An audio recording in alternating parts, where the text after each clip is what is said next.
and welcome back to another episode of The Lateral. It's a podcast about the past and specifically today, the future of college football. Brother Dustin, it's great to Yo, have you back, man. It's great to be back. Hopefully, our audio sounds a little better for this show. We've got some improved, software, and we got some improved equipment, so we should be getting on with the getting on. And hopefully, this will record as a video as well, so you can see our ugly mugs.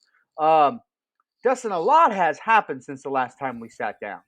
And I yeah, do mean a lot in the world of college football, but also we would be remiss if we didn't take a moment to honor one of our fallen brothers. I'll let you go first. yeah. Jason McDowell from Albany, Georgia, has lived in Tallahassee for the last several years. One of our closest friends, someone that anytime I would go down for a Florida State game, I would stay with Jason. Passed away unexpectedly this past week, so we definitely want to keep his thoughts and his family and friends in our thoughts and prayers. Hit me out of nowhere, hit you out of nowhere. That's a guy that when we recorded our first ever podcast, I don't know about you, but I had never recorded a podcast or any kind of audio media form until we started one together. The three of us were on it with a couple of our other friends, and that one hurt. So we definitely want to try to do Jason J Mac proud with our conference realignment talk here tonight. Absolutely. My thoughts are the same as yours. First of all, again, not my first podcast ever, but pretty dang close. It's what I, consider my first one for the most, although I did have one way back in the day. But again, as far as growing something from scratch, it was me, you, and Jason, and Manny and Aaron that really got something off the ground that I thought that we were all pretty proud of at one point. And we were supposed to record at a certain time tonight, and I was late, and you were late, and I couldn't help but think of Jason rolling his damn eyes at us for not being on time to the recording. It made me laugh. As soon as I sat down, I said, Jason would be pissed about this. And to his credit, rightfully so. We were late all the time. Yeah, we were, and he was definitely the one that kept on top of everything as far as making sure we're following an outline, making sure we're staying on topic. And you're right. We sat down. Let's say we're set to record at 9:00. We sat down and got logged in at 9:02. When our visual came up, Jason was giving us a stank eye and a couple minutes of silent treatment before we got to rolling. So that's a good point. That is funny. Yeah, man. But yeah, I'm gonna miss him too. Again, one of our closest friends. Just hit me like a ton of bricks when I heard that. And again, unexpected in my thoughts and prayers, and all the positive feelings in the world go towards his family, his mom in particular, who's been through so much. And I have this, I'm sure, is just even more so. So he was laid to rest. Today at the time, or when we're recording this, it would have been earlier today. So that was tough. But rest assured, September 9th or September 4th, 2021, we'll be celebrating the life of Jason McDowell outside of Doak Campbell Stadium in Tallahassee, Florida. But again, we just want to we wanted to recognize someone that we did other podcasts with, and he's one of our good friends, and he'll be missed by so many people. I said it earlier, and so did someone else, that if I could leave half the impact on people that Jason left, I think I'd be sitting pretty. So we'll miss you, man. And just a quick moment of silence for Jason, real quick. All right, Dustin. There's no easy transition, but we're going to do it anyway. That's that's why we do the show. This show is a creative outlet for us, and I'm excited about this topic. That's for sure. Look, we don't really cover a lot of current stuff. Actually, we don't cover current stuff. That's the whole point of the show. We like to have evergreen content. We don't want to completely date ourselves as much as possible. So we're not going to talk too much about the ever-shifting landscape of college football with Texas and Oklahoma going from the Big 12 to the SEC. I think, again, we've been accused about 1,000 times of being Big 12 homers on this show, which is still the funniest thing to me because we have no Big 12 allegiances whatsoever. we just really, for a long time, I think we both talked about this years ago. We both just like the conference, the teams in it, the fun rivalries that are there. We just kind of enjoyed what it Hmm. used to be, and we even enjoyed this warped version to an extent. The 61-55 Texas Tech and TCU games. When Pat Mahomes was there, and all that. And so, we're just kind of fans of the league, and it really is a little sad to see it go the way of the dodo. But the minute that Texas and OU left, that's the death of the Big 12 right there. Candy bar the door. We're done here. Okay, those 8 teams stick together. I'm sure we're going to get to that.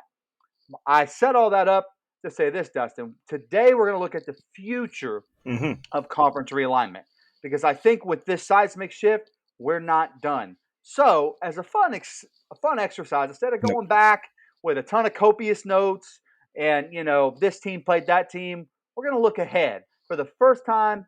It only took us 11 episodes.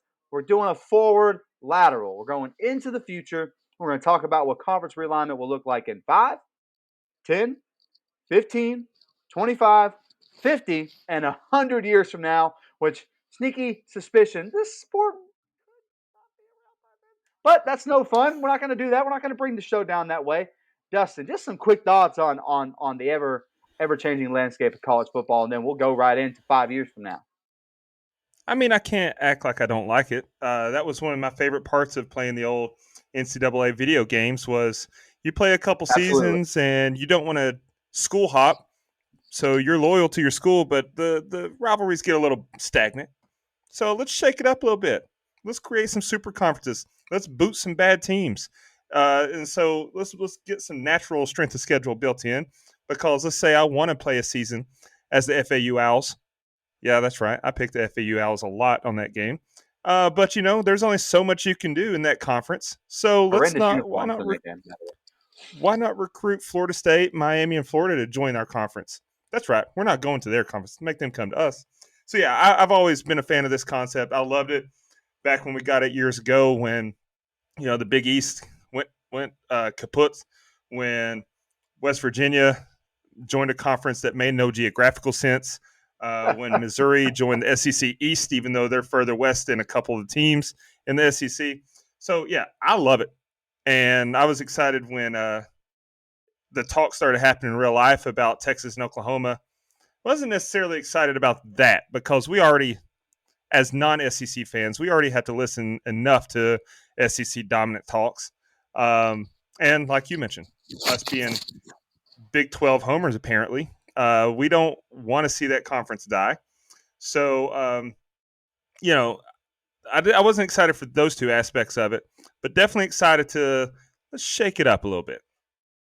Yeah, and I want to make it very clear. I know that some people follow me on Twitter, and I've been not negative about it, just very fascinated because look, conference realignment, whether we like it or not, does numbers.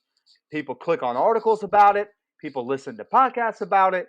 People want to eat it up. I mean, I can almost guarantee you other podcasts about college football, if they have a Patreon, some people signed up to hear about conference realignment. Same with The Athletic. They've been writing a ton of articles about it. Well, somebody's probably paid for their subscription just off of that alone. And so it's a great Yep. business model as quote unquote media, whether we like it or not, we're feeding off of it. It's a big coral reef and we're all swimming, man. Like, I mean, that's just the way the cookie crumbles here. Texas and OU going to the SEC, I'm fine with that. It's a dog eat dog world, and at the end of the day, with the ever changing, I use that word 4 times today, so that's my last time. With the ever evolving, there you go, TV, Hey. landscape, whether it be streaming or whatever, you got to protect yourself. You got to feed your own. And that's what they're doing. And I don't have a problem with that. I do think, though, college football is on its way, and we're going to talk about it, to losing a little bit of its soul. And I'm not sitting on a high horse, or I'm not old man yells at clouds. I love when the game evolves. Man, when these up tempo offenses came into the game, I love this stuff. When defenses went smaller to stay up and it worked, I love it. Like, I love when the game evolves, and I'm okay with conference changes. I mean, now there's been some I'm not okay with. Half the teams the ACC's added since 2004, I think, have been a bad move. I don't think Syracuse is a good move.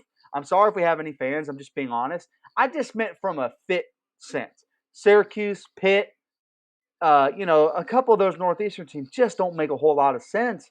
And as a Florida State fan, those aren't the games I want to watch. And my stance on Wake. God bless them. They're great. I'm sure they're all great student athletes. But what would you say you do here?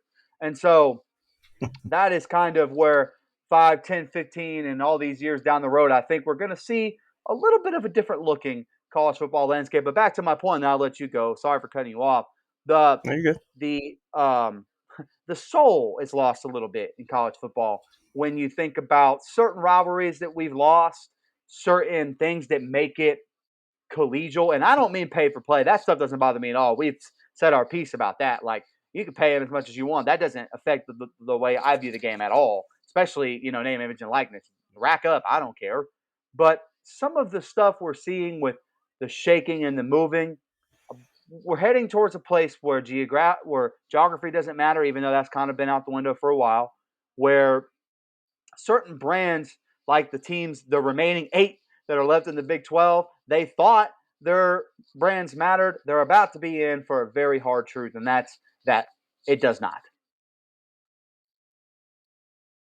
Yeah, absolutely. And you mentioned geography doesn't matter. I mean, it doesn't. That's an outdated concept. It really Absolutely. It's the same thing when people ask, why do you like a certain team? You don't live in that state. That's an outdated concept because now, it's 2021, you can watch any team, any place, anytime.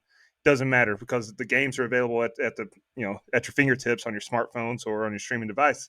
So that's really where that concept come from. You wanted to keep everyone close because back in the day, traveling by bus a lot, and as these programs make more money, don't have to travel by bus.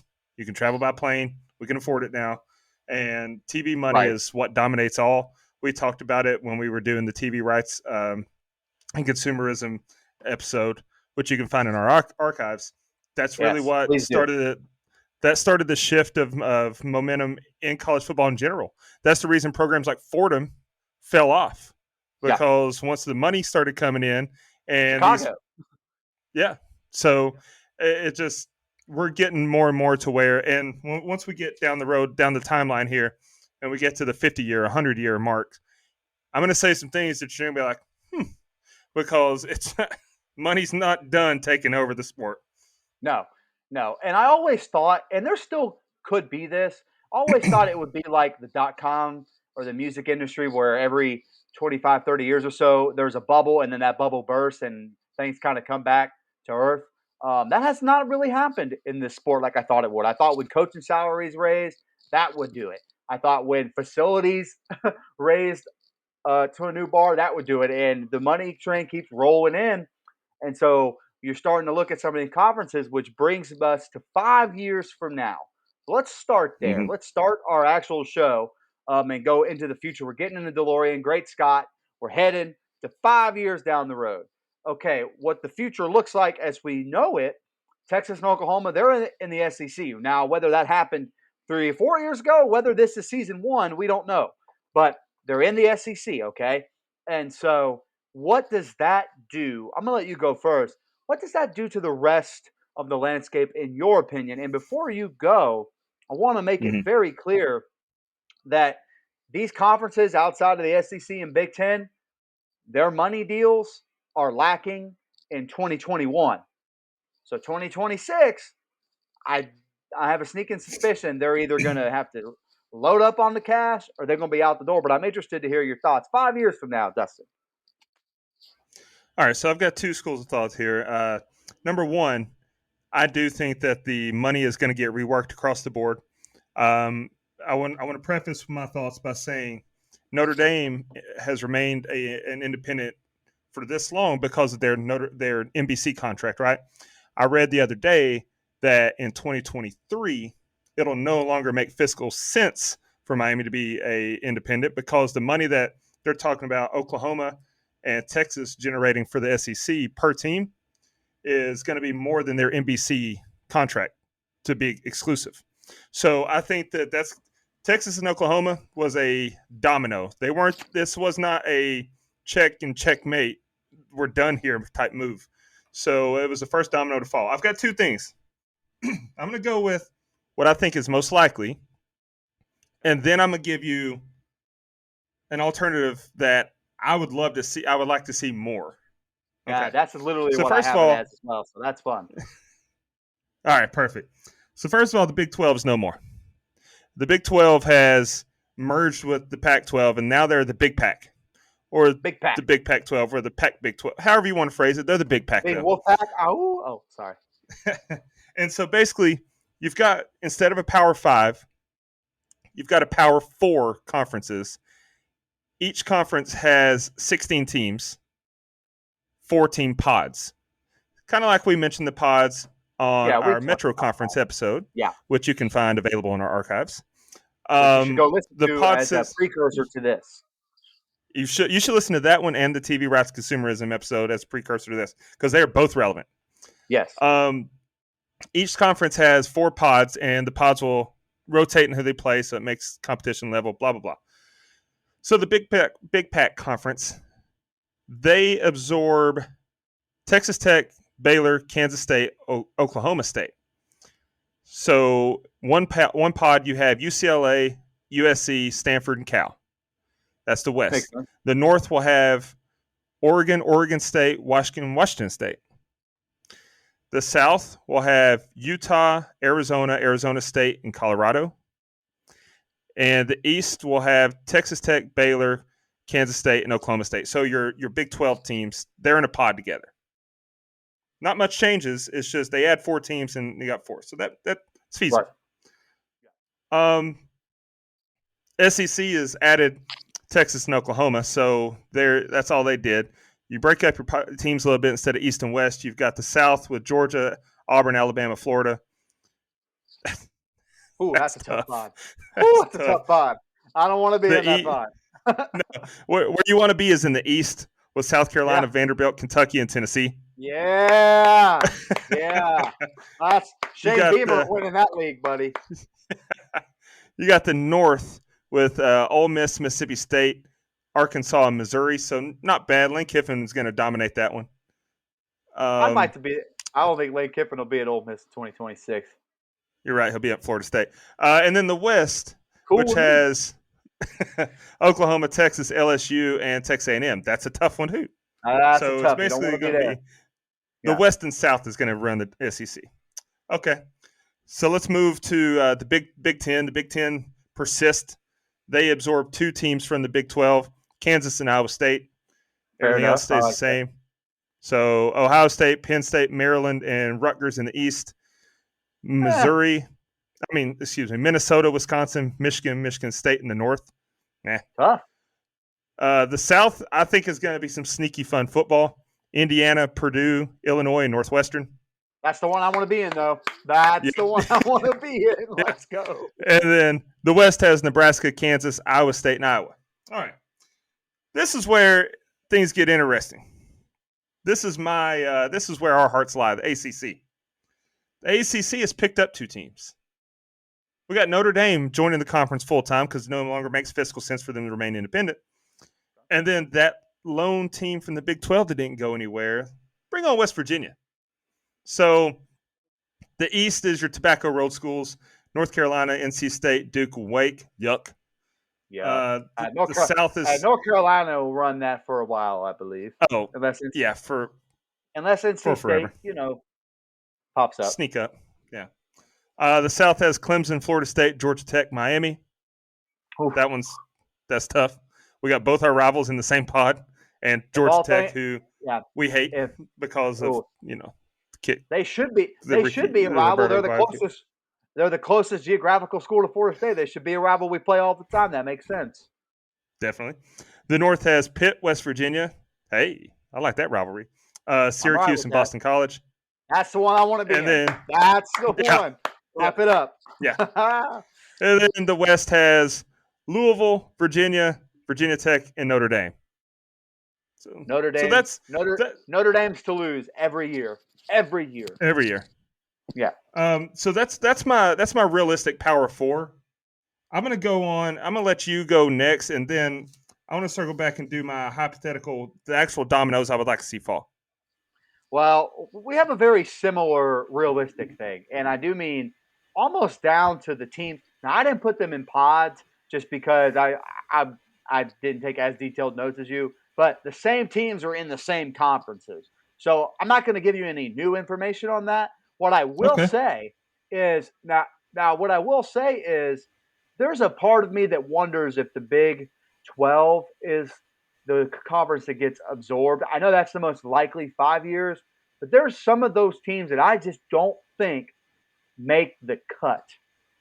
Not going to go into exactly who, but I do think there's some teams that the Pac 12 just knows it doesn't align itself with politically and ideology wise. That's why Colorado fits better in the Pac 12 and not the Big 12.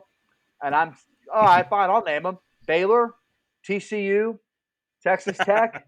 You think that those three schools fit in the Pac 12? Now, look, I agree with you. That could happen just because, I mean, makes sense, absorb those teams. But man, when I'm thinking about what the Pac 12 looks for, nothing about Baylor screams Pac 12. Um, but I love your Well, pods. yeah, I mean, Yeah, no, go ahead. yeah, go ahead. Well, I was going to say, yeah, you're absolutely right. But I mean, just look at the 2020 season. The Big 12 was like, hell no, let's pack the stadiums, let's play some football. And the Pac-12 was saying we should sit this entire season out. So that's what you're 100% right as far as ideologies. They're completely opposite ends of the spectrum. But I just think it makes the most sense Yeah, it does. geographically, and it makes the most sense of let's bring in some more markets and try to compete with these other teams, these other Okay. leagues. So I have an option B that I think is like so. By the way, I love all your pods, and that's why I'm glad you read through them because hearing those out loud is literally exactly how I would probably line them up. Makes the most geographical sense that you put four teams, southeast, northwest, everything. I think. By the way, we should already be at pods. Like this is already something we should be doing. Uh, but I digress. Especially the SEC now, you're going to have to go pods. You don't have a choice. Um, it always made sense for Auburn to be in the East anyway. So them being with Florida and Georgia and Alabama, the teams that are their rivals and one that should be their rival, that makes total sense to me. Um, ACC, same thing. The pods make the most sense. You know, you have your basically old Big East pod, except you throw in Notre Dame, and then you have the Northeast pod, which I understand. But anyway, so here's my likely option B. Okay, and this is not what I want to see happen. This is just something I think could actually happen in 5 years. Is I think you take the entire 8 teams left in the Big 12 and you merge with the entire American Athletic Conference. And I'm with that. the only reason I say both all teams in both, okay? The only reason I say that, and by the way, that's 20 teams, right? Okay? That's a Mm-hmm. 20-team conference. That's a big conference. You play a 9-game conference schedule on your pods and you rotate so everyone gets to play each other pretty frequently. If I'm the playoff committee and everything kind of comes back to the playoff, even once this thing expands, which is funny not to get too current, but I think some other conference commissioners are going to pump the brakes on the playoff expansion after old Greg Sankey pulled a fast one on everyone. Oh Yeah. let's expand the playoff. Oh, by the way, we're adding two powerhouses. Yeah, let's Yeah. do that. Anyway, well, one powerhouse and one used to be. Sorry, no shots fired. Just being honest. Florida State's and also used to be, so I get it. Anyway, but think Hook about the 'em. team. Hook 'em, baby. Uh, think about the teams that you're combining there. You have these 8 teams that I just don't think have a real home. I know we gave them one, especially West Virginia to the ACC and Iowa State, Kansas to the Big 12. Like that all, that's all fine and dandy. But I think some of these teams just don't have a good fit unless they're with each other. That's why Oklahoma and Texas brought the Big Eight and the Southwest Conference as much as they could together. And then you're putting some of those old Big Yeah. 12 teams back with their Southwest Conference foes, Houston, SMU, okay? And you're taking schools like Tulane. You're taking schools like, UCF, Cincinnati, the big powers of the American USF, which could be on the rise at some point 5 years from now. Um, here's the thing. I think that's a very likely scenario. And I think you probably boot someone. Hey, this is a dog eat dog world. You boot someone and you go get Georgia State so you get the Atlanta market. That's what you do. Now, that's one thing I actually want to see happen in 5 years, not a likely thing.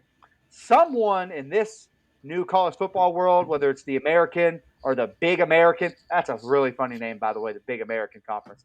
Um, if you so let's say the Big American boots whoever they want to and decides to go add the Georgia State Panthers. All right, okay, let's play some football.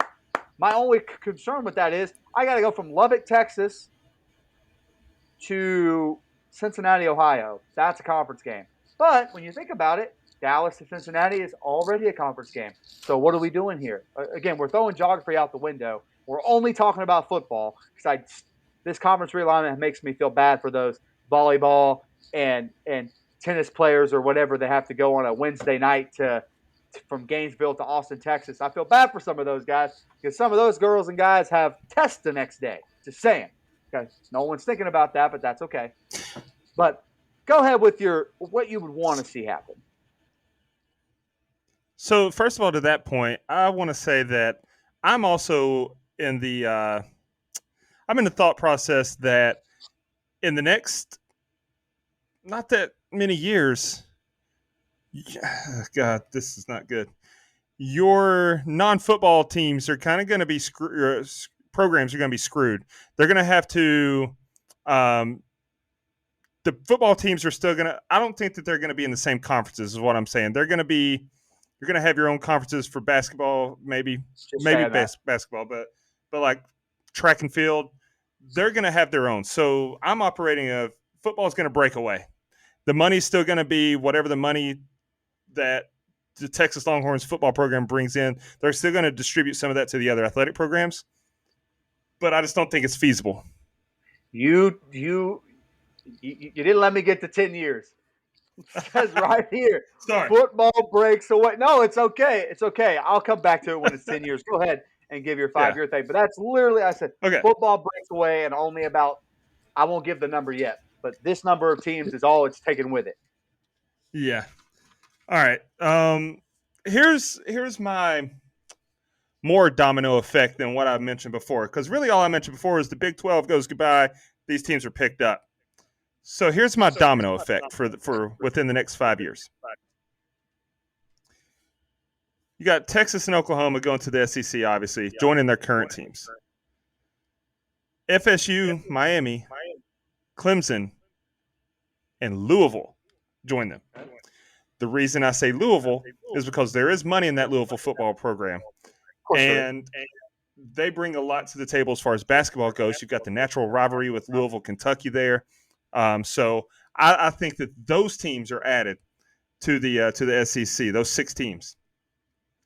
So then the ACC says, oh boy, we just lost 4 teams, our 4 best teams, arguably. We gotta do something. I think the ACC shifts their focus more to basketball. Oh, absolutely. And they go out and pick up UConn. That's not a moneymaker in football, I know. But as far as basketball goes, you're bringing some legacy there. You got UConn and Syracuse can wear each other out in basketball. But they also pick up UCF. And UCF really has no incentive to join because now your big-time programs are out of the conference other than they're promised some pretty lucrative money. And you got North Carolina, you got Virginia Tech. So there still are some better competition than what you're facing in the American Athletic Program or Athletic Conference, but you're also getting more money. So then the Big 12 says, well, we lost Texas and Oklahoma. Let's get back to 12 teams. Let's go out and pick up some of these best available options that are regionally make sense. Houston, Memphis, Tulsa, SMU. Makes sense. Yep. Memphis is really the draw there. You can make the argument for Houston as well. The SMU program is up and coming, fun to watch. Tulsa is not a terrible program. And so I think that they shift more to a group of 5. We're trying to get a at-large bid in the playoff with this model, but that's what you're going to have. Yeah. That with an expanded playoff, that conference I think would get a bid. Yeah. So then you got the Big Ten. They're watching all the fun, and they're like, we didn't. Luckily, we didn't lose Michigan and Ohio State because that was rumored they were going to go to the SEC, but we didn't lose them in this model. Everything's But let's rumored, still brother. add. Everything's rumored. Let's still add and try to increase our difficulty on the schedule and try to get some of this playoff committee sympathy. Let's add Cincinnati and Notre Dame.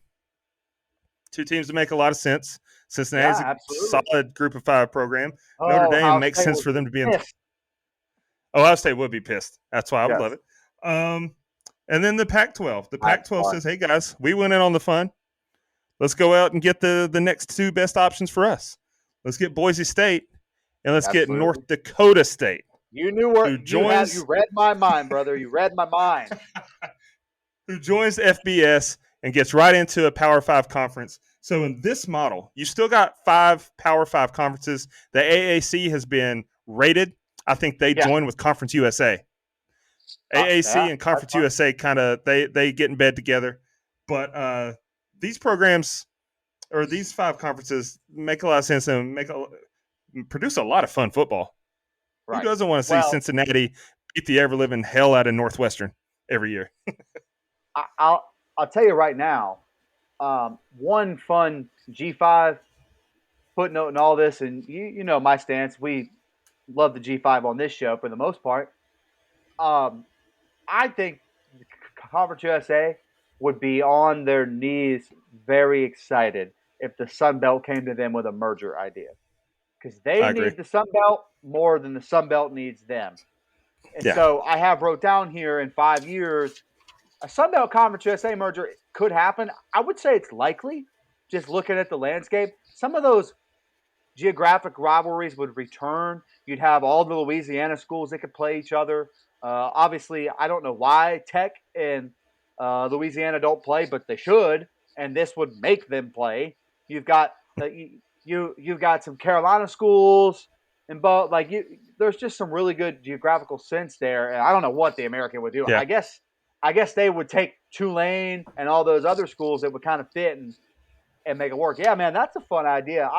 I love North Dakota State jumping right into the P5 for 2 reasons. One, they're in the middle of nowhere. Their TV market is not great, but they're a brand in the FCS. They're a brand that people know, even that don't watch the FCS. And really, the most important, they're a have.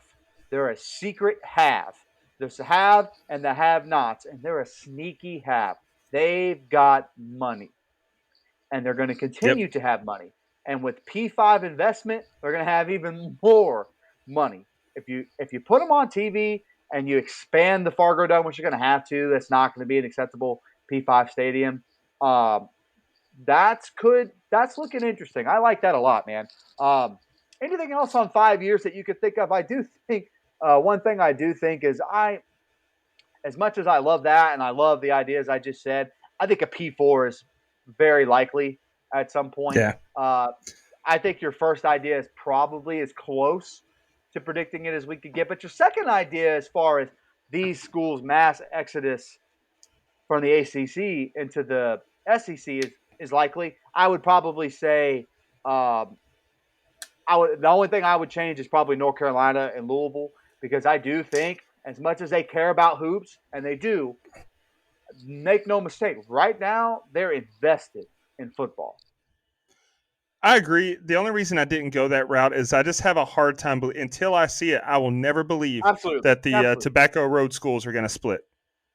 I know. Well, golly, if I was NC State and North Carolina, I'd have told Wake Forest to have a good day a long freaking time ago, man. Oh, my God. I know I'm going to get some hate for that, but what? Okay, go Deeks. That's all I'm going to say. Go Deeks. Look, the last time they played the FCS. Hey, the last time they played Florida State, they won. That's fine. That's fine. You still went and had an average season. Anyway, whatever. It's fine. You also caused Bobby Bowden to fire his son, so I thank you forever. Anyway, 10 years, Dustin. We're looking at 10 years.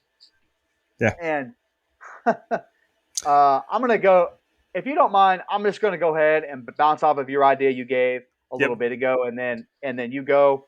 Um, I think football breaks away in 10 years from the rest of the sports. I think there'll be some teams that kind of stay in the comp, but you're going to have to geographically break some of these other schools up. Um, it doesn't make logistical sense. It doesn't make financial sense for a team that's in Boone, North Carolina, to fly halfway across the country and play a volleyball game and fly back and have a test the next No. morning. And I know that athletes get certain benefits and stuff like that, but I think even that is not enough to me.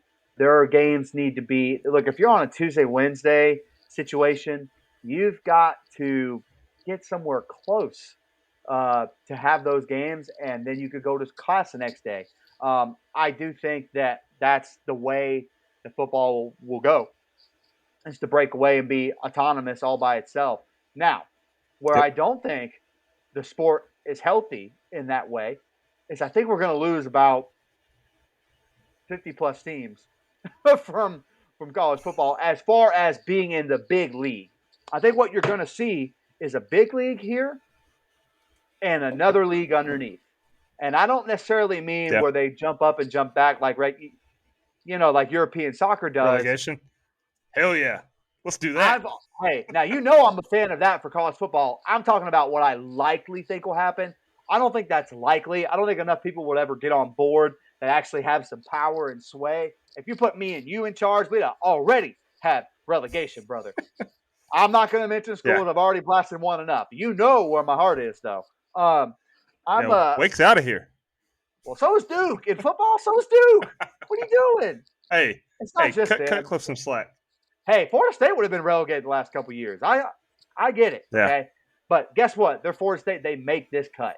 I mean, the dirty, not so secret in college football is when everything's humming and everything, the money is right, the administration is right, the coaching staff, the players are right. When everything's humming, and I'm being generous, there's about 30 teams who can legitimately win a national championship. And I got 18. now, I actually listed them out. oh, no, I agree with you. That's why I said I'm being generous. Okay. But I do think we get about 70 plus teams in this new league, and the money will be split in a different way. I think you'll have two super conferences, kind of like a NFC, AFC situation, except really big. Or you could have four, where you cover the four corners of the United States, and that's kind of how you geographically map them out. I don't know. I don't have the teams all listed out, all 70-something teams, but it's your who's who. Everyone knows, you're going to run off those top 18 teams. Those are the ones that are going to be still in control. But I think, the some of these P5s that have been clinging and clutching to their conferences for so long, probably going to bump down to this other league. And some of these G5s that are in better areas, like a Houston, an SMU, a Georgia State, a Tulane, which has the absolute benefit of being in New Orleans. And they have done nothing with it in so long, but they're going to be on the gravy train because of it. I'm telling you right now, I'm calling it. Now, because of that, there'll be a half. They'll find a way. But, you mentioned North Dakota State. I think they'll be on it. And I think a lot of this is likely to happen. I think we're going to get some super leagues, and underneath that, you're still going to have really good football. It's just not going to be competing for this national championship that these upper echelon teams are competing for. And I think that's something that could very seriously happen. And it all starts, Dustin, with football breaking away from the other sports. Yeah, that's funny. This is crazy because before we recorded tonight, I told you, hey, I forgot my notes at work. I need to go jot down what I remember again. So I wrote down at the top of my notes here, 10-year, no change to conferences, but football breaks away. So our 5-year plan is still in place. Like where we're going to be in 5 years, I think we're still there because it hasn't gotten so lopsided yet that we need reform again. Right. But I think that it has gotten so lopsided as far as the money and the demands that it's putting on these track and field athletes, these swimming athletes, uh, the demand is not there for the lack of money that they're bringing into the program. So I think that you're going to have very strong, uh, very strong wording in place and legal documents that says these programs are not getting cut, because that's a big no-no. Title IX exists for a reason. Absolutely.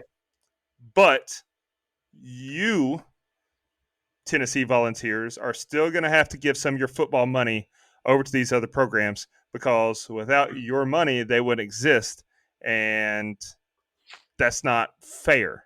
So that's all I've got on the 10-year. Is just I think that football breaks away, conference wise and money wise, but you still have some trickle down as far as the money going into these other programs funneling down from the top. Yeah, and I think the way the economics works, that's good. That's a good thing. I think football should still trickle down, but I just don't think from a conference standpoint you can keep these conferences the way they are if they Yeah, keep expanding. Look, if the SEC is the only one that this domino like ends up affecting, which I find highly unlikely, then yeah, okay, fine. There's a chance that the Big 12 could stay at 8. I doubt it. I don't like it. I think it's dumb, but it could happen. Um, yeah. but that's a if we were doing a current show, that's what we would do. But I agree with you. I think football breaks away. But the only real difference we have is I do think we get some moving and shifting as far as who's here, who's at the next league. Like I don't even know a good way to describe it, but it would be today's equivalent of P5 G5, except you would almost have three. You'd have your top teams. You'd have here's your other teams, and then you'd have the G5. What's left of that. And so I don't know. That's where 15 gets a little crazy because to kind of jump ahead. Does that mean we get 3 national championship games? Like I'm very concerned for the sport at this point, Dustin. I'm still gonna love it. I'm still gonna watch. It's still one of my favorite things. But I do find myself looking at my 15 years here, Dustin, pretty concerned with what the sport is turning into. And I don't mind, everyone says, oh, it's turning into a professional football. One, that already exists. We already have professional football, and it's one of the best run sports leagues in the world, whether anyone wants to hear that or not. We may not like Roger Goodell, but the league is ran well. Look how much money it makes every year. So it made Yeah. money during a pandemic. I mean, really hard to do, guys. But we already have that. The difference is in college football, you're still going to have the haves and the have-nots.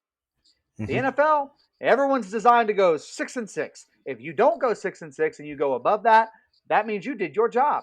That means you know what you're doing. If you go below that, that means you stink. You don't know what you're doing.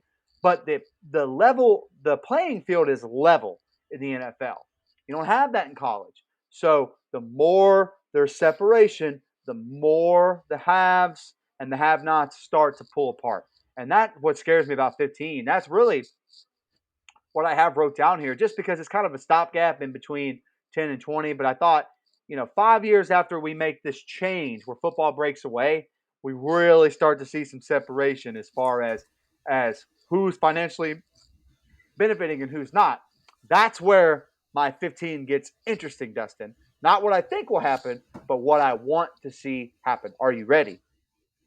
Let's do it.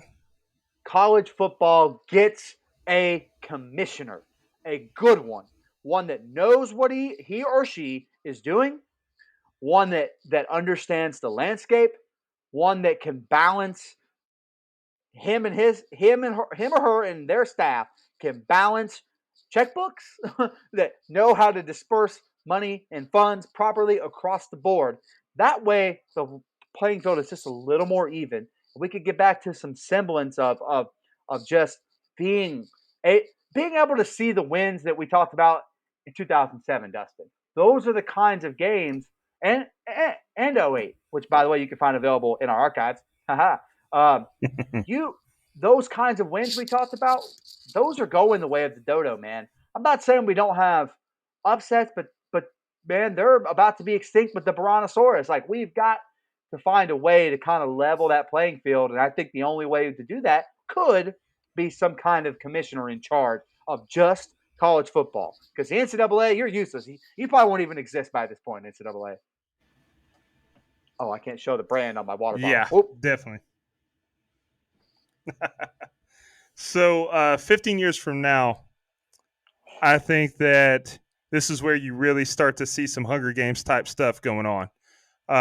Some of the districts are struggling; they're starving. You've got SEC since all this is shaken out. So 10 years since this is all shaken out, and teams are where they are. The SEC has won 9 out of 10 national championships between various programs because they're too strong. So then you see some. This is where it gets crazy. This is where you see some more mergers going on. District 8 and 9. Oh, excuse me. The ACC and the Big Ten, they merge. I love that idea. Love The it. Pac 12 and Big 12, they merged because, my original, I didn't have the Pac 12 and Big 12 merging. I just had them adding teams. So now you've got the Pac 12 and Big 12 merging. So the Big Pac again. And then all your other programs, your American Athletic, your Conference USA, your MAC, and your Sun Belt, all of them merge. So you've only got 4 total conferences in 15 years from now. That's crazy. I know. I I'm went a okay little bit with hypothetical. that. No, that's okay. Hey, I actually like that idea. Something I didn't discuss at the 10-year mark, and I just want to go back real quick because I have it wrote down and I skipped over it. And we've talked about this off the show, and it's one of my more likely ideas, I think. It sounds crazy when you hear it. But what if you had a coastal conference when the Pac 12 merged with the ACC as currently constructed? Both leagues decide to come together and say, all right, Big Ten, got a lot of money. Even though we're the Pac 12, we have a partnership with the Big Ten normally. But what a better footprint to be in than both coasts of the United Yeah. States. You've got the whole West Coast in the Pac-12, and you've got the East Coast all the way up to Northern Seaboard in the ACC. You got Miami to New York City covered. You got Miami to New York covered in the ACC, and you've got down here with the Arizonas and everything else in the Pac-12 all the way up to Washington and Oregon. Like, that's a pretty good way to kind of maybe congeal things and bring it together from a money standpoint. I think it would work. And by the way, I think TV networks would bid a lot more money on that league than both those leagues currently. Stronger together than apart, in my opinion. Yeah, Definitely. USC Clemson as a conference game. Okay, sign me up. Yeah, sign me up for that. Florida State and Washington. Yes. FSU and Oregon. Oh, hey, whoa, you know I want to see that Washington game. I am dying to see a game in that stadium. Come on. Listen, yeah. we keep leaning real close. I'm going to get current for like 5 seconds, okay? Let Professor Settle whisper to you. You ready?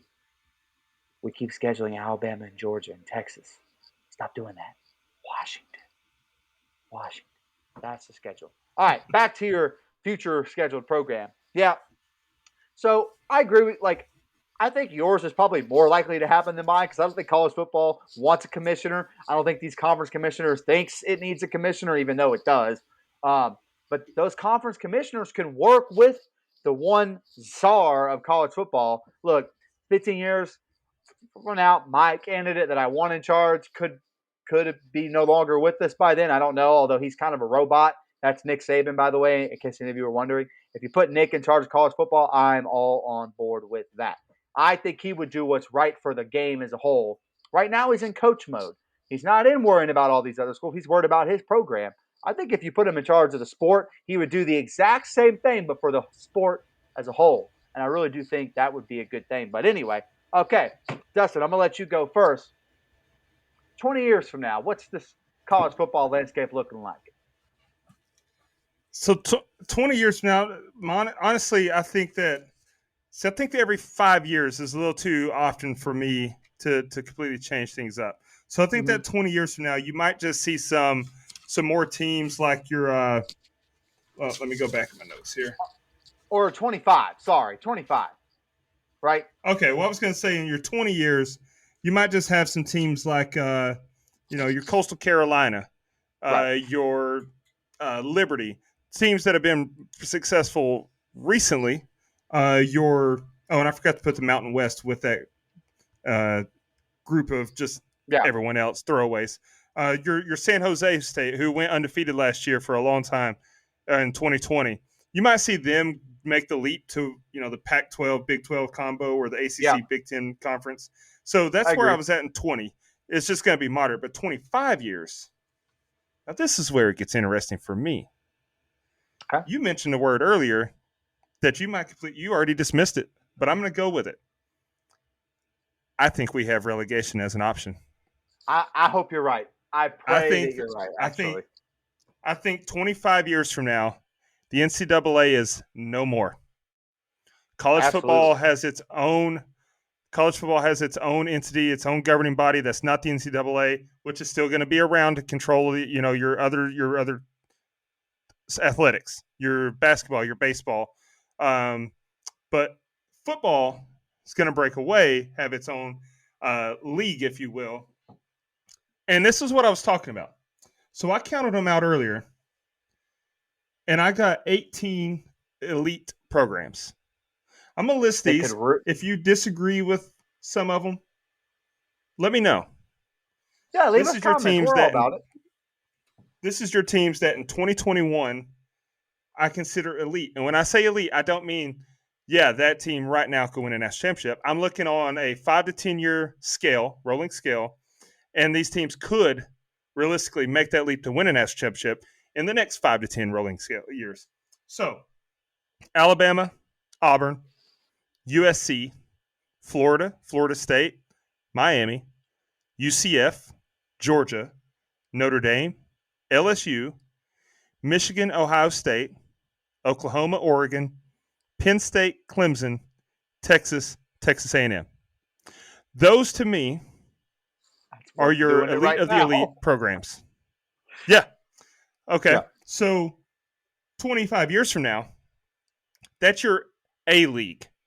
That's your Premier League, if you will. If you follow uh, uh, Yeah. European soccer, if you follow EPL like I do, that's your top league. Right underneath that, well, and then you're going to have 20 teams. So let's say two of the teams that I've got listed as B teams are included in that. Just for argument's sake, we're going to include two of them at random here. First two I see are Virginia Tech and Utah. So let's say Virginia Tech and Utah are in that B. Those are your top two B level teams. They're included in that. After the season, maybe not every season, maybe every 2 seasons. That way you give a Every team a real Tuesday. chance to compete. Every 2 seasons, the bottom 5 are getting relegated. The top 5 are coming up. Now in that second league, you got a league below that. Right. And I think that this is just how you're going to have tiers, like maybe 4 tiers of football teams that teams can climb, teams can get sent down, and then 25 years after that, after this model has been in place for a while, you might have a team. It's not likely, but it's possible. You might have a team like Kent State, Yeah. who's in your A tier, competing with Florida State and Oklahoma every year for the national championship. So that's where I think we are in 25 years. That might sound crazy now in 2021, but in what's 25 years from now? 2046? Yeah. I think that we may just have a tier system where you've got your football teams that can afford to play football. That's important too. Your programs that can afford to field a Yes. team are going to go out and they're going to play for a chance to move up to the next league, and they're going to be out there fighting to stay in that league and not get sent down. It's funny. Your 25 years is essentially what I was pitching for with the 15 years.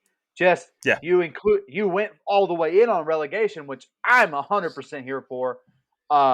It's 25 years down the road. I think having those 4 groups, and I said 3, but there would probably be a 4th tier just because the numbers would dictate that. Uh, I completely agree with having these 4 groups, and people are moving up and down, and it's very European soccer like. I don't know if enough college decision makers would ever actually get on board with it. But like I said, if you put a commissioner in place that runs exactly. college football as a league, then They don't have a choice. This is how we're going to run our league. If you want to be in Yep. it, great. If you don't, goodbye. Like, that's a Yep. hard line stance I think a future college football commissioner could take. And that's why I think it's important that the sport gets one.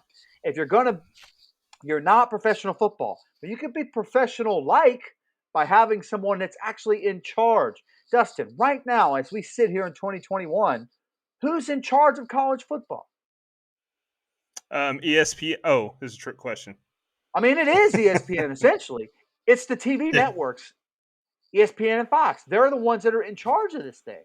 With CBS losing the SEC, they have no say. So again, it essentially is two TV networks that are in charge of college football right now, and mostly it's one because they're broadcast partners with everyone. But the Big Ten network is Fox. Pac-12's got a good deal with Fox, and the Big 12 has a good deal with Fox. Not for much longer. Anyway, I agree with you. 25 years from now, I think we get some different tiers of teams and leagues. I think we have a commissioner in place. I think we have some teams from the FCS that are making that jump, that leap. Yeah.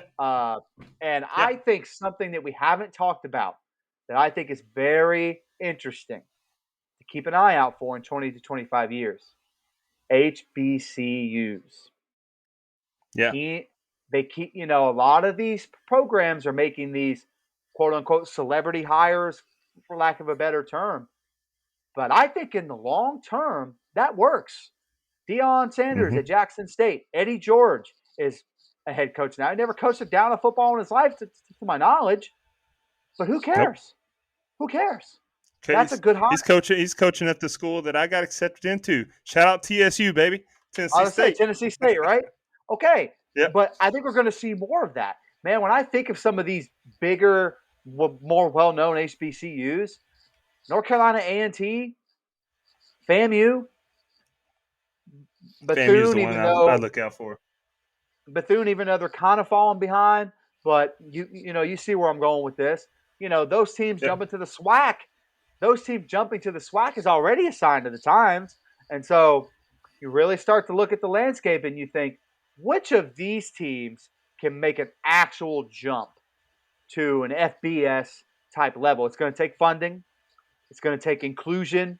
Do they want to? Is another thing. I think a school like FAMU would jump at the bit to do that because you'd have two FBS football schools in the same town, which is great. Teams like that, Texas Southern, that's in a really good area as far as fertile recruiting and stuff. Like those are the kinds of programs I would be on the lookout for. Not necessarily in the tier 1 and tier 2, but in the picture, I could totally see in 25 years really good HBCUs making some kind of leap and getting out of the conferences they're in and joining in on this money-making fun. I completely see that. Okay, Dustin, we've gone in increments of 5 so far. We've kind of trotted along here. We're at our 25-year mark. Let's jump ahead. We're getting in the DeLorean again. We fixed the engine. Everything's working right. We're going to zoom on down 25 more years. 50 years from now. 1, does college football exist? 2, what does it look like if it does? Yeah, so 50 years from now, college football as we know it, I don't think exists. But not just college football. The sad reality is, in my mind, is I don't think football exists as we know it. Just because I agree. As the human body gets bigger, stronger, faster year after year, the injuries, unfortunately, are going to be too much. I think that science is going to say, let's stop this. And that hurts me to say because listen, we wouldn't be doing this if college football and football in general wasn't one of my favorite things in the entire world. But I think that you're going to see the risk of instant CTE on the field with some of the hits that we're going to start seeing. Absolutely. So I think football will still stick around, but I think that maybe in a more flag football, two-hand touch type scenario, and I don't want that.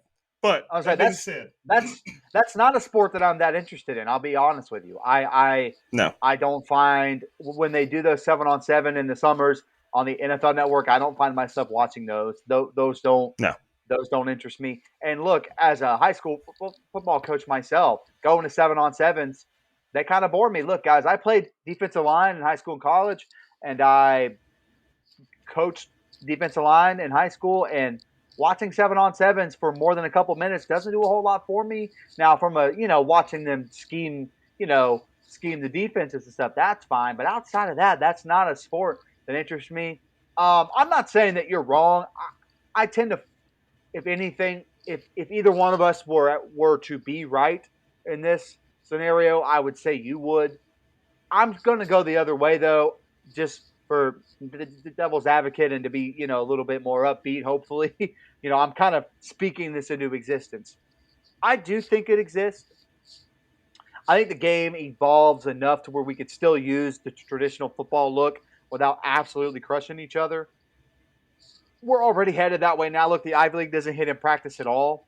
A lot of other, Stanford doesn't really do it, and I think the evolution of the sport will take everybody there eventually. It's just going to take some people in our part of the country to, they're going to drag their feet into that, kicking and screaming like a 3-year-old. But eventually, like everything else, it'll come along and it won't even be a big deal anymore. And I hope that's the direction that we go. Now, whether that's a better way to play the game, I don't know.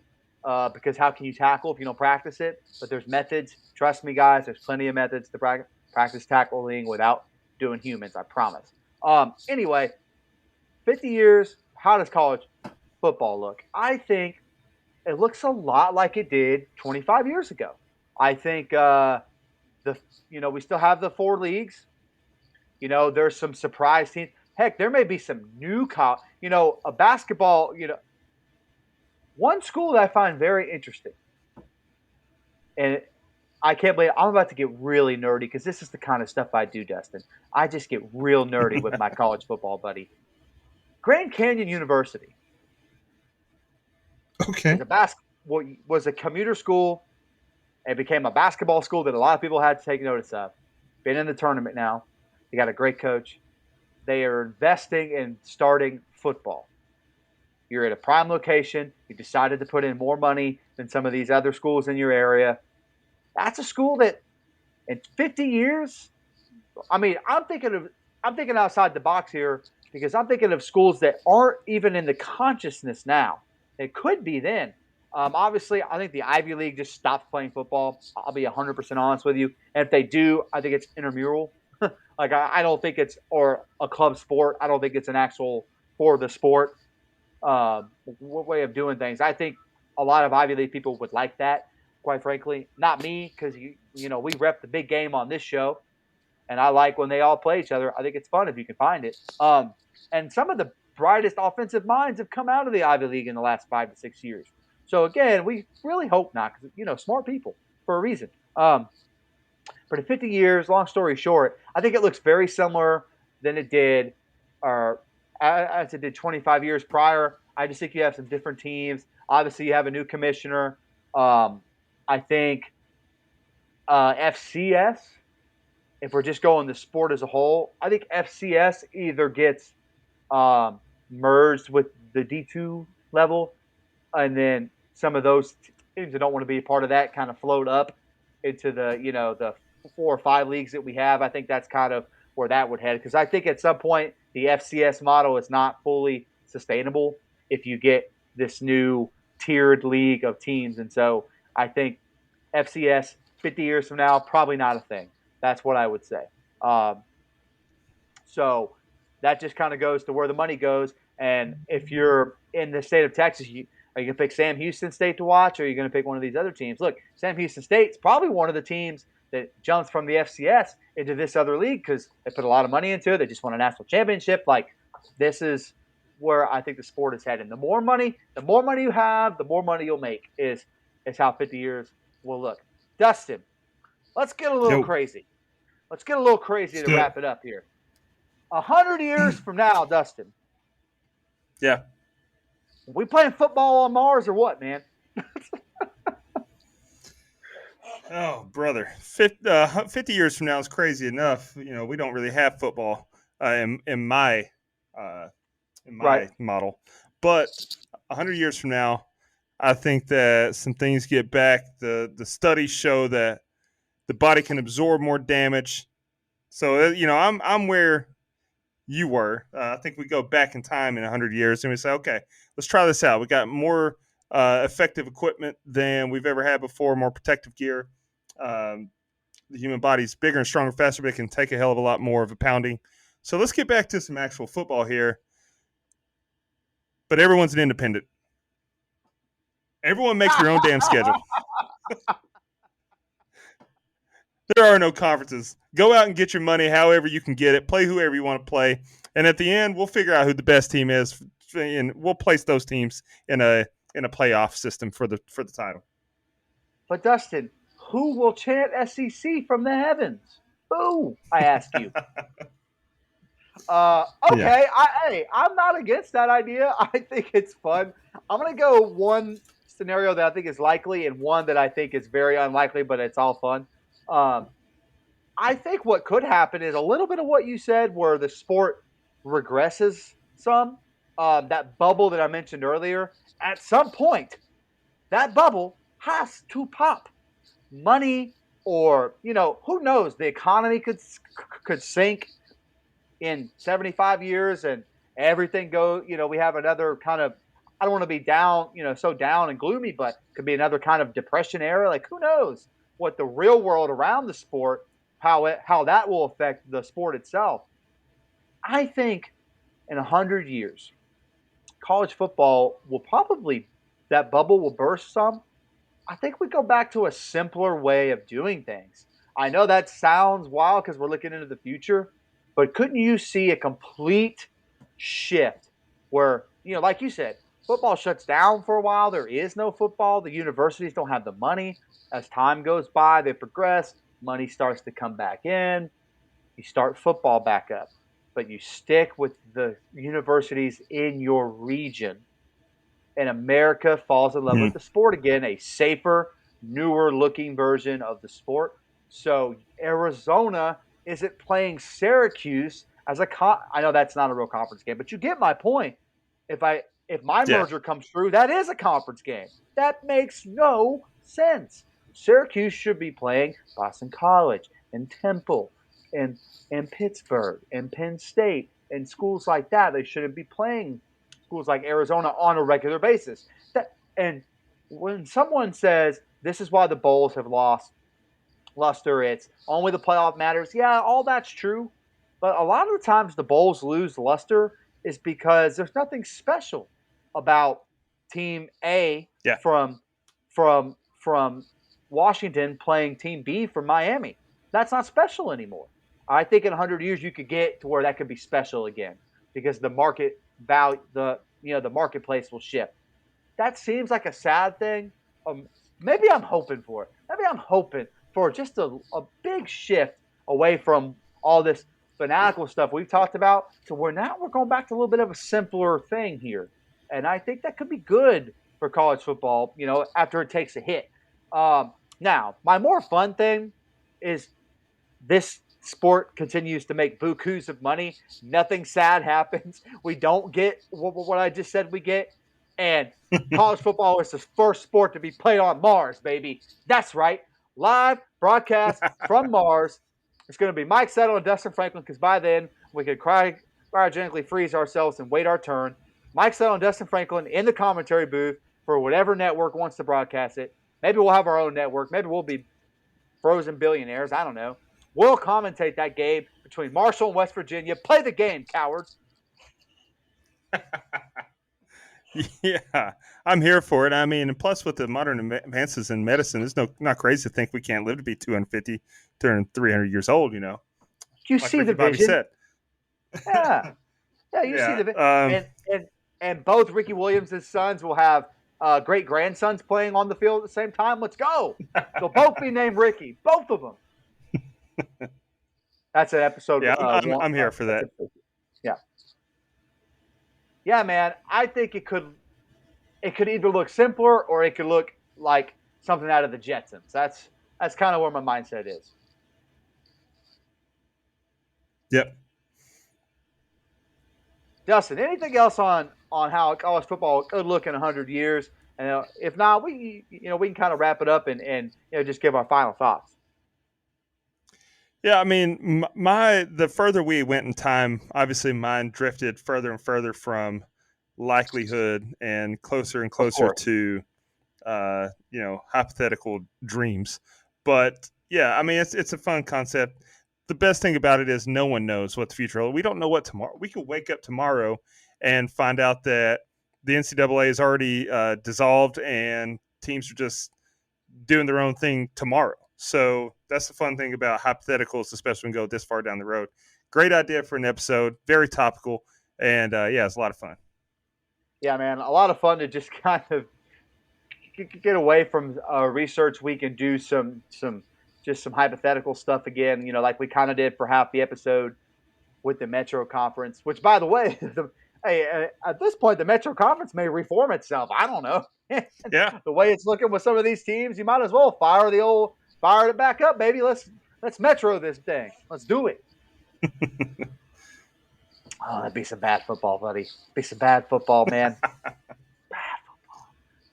Hey, we love football on this show. Bad football is bad football, though.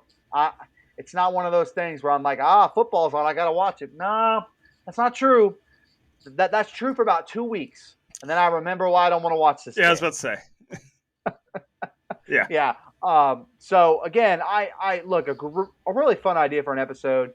I went ahead and decided to do this the minute the rumor started of those two teams jumping to the SEC. It clicked in my mind like, oh, that's easy money for us because we can really go out there with it. Again, we'll probably get a game on the moon in the next 100 years. I don't know, inside a bubble. Alabama, USC on the moon. That's fine. I'm cool with that. Heck, that could happen in 15 years for all I know. But one thing is for sure is the sport will always evolve. The NFL's evolved with the times. College football has evolved with the times. And I think as long as the sport is around, it's going to keep changing. Now, again, I said at the beginning, it is fighting for its soul. It's fighting for what makes it special and stand out from professional football. But at the same time, you can't be Grandpa Simpson in the newspaper. You can't do it. You've got to evolve with the sport, or it's going to leave you behind. And I think in the next however many years, we're going to see a lot of programs left behind, unfortunately, at least for now. At least for now. Anything else, Dustin, before we get out of here? No, that's all I got this week. I emptied the tank. Okay. Hey, follow us on social medias. We're on all the big ones. We're on Instagram, Twitter, Facebook, and the Tic Tac, as the kids so eloquently say. We're on that. We're we hang out on Twitter a lot and Instagram and stuff like that. So just go find us on there. You can find us wherever your podcasts are available. By the way, quick announcement. Hopefully this video will be the first one. I'm not 100% sure, but we have a YouTube channel now. We're going to try to do video recordings. Look, it's just going to be our ugly faces talking back and forth. I don't have props or sound boards or anything like that, at least not right now. But if you like intaking your stuff on YouTube, which, by the way, we do another show, we found out that's a pretty popular way for people to either listen and watch stuff. So I think it's a valuable tool that we're going to try to get in on and see what people like about it. For whatever reason, people like watching Paul Feinbaum's radio show. This is not much different, except we don't have all the fancy high-tech stuff. So you can also find us on YouTube. We look better than Paul Feinbaum. Come on. Well, we look better than Paul Feinbaum. I hate to disparage a man's looks. He's doing great. But you can find us on YouTube at The Lateral Pod, or just type in the Lateral Podcast. I'm sure it will come up. We'll be promoting that on our socials in the next couple of days. But thank you for listening. Great topic. By the way, keep loving college football so it can survive another 100 years. Rest in power, our brother, Jason McDowell, and we will catch you next week.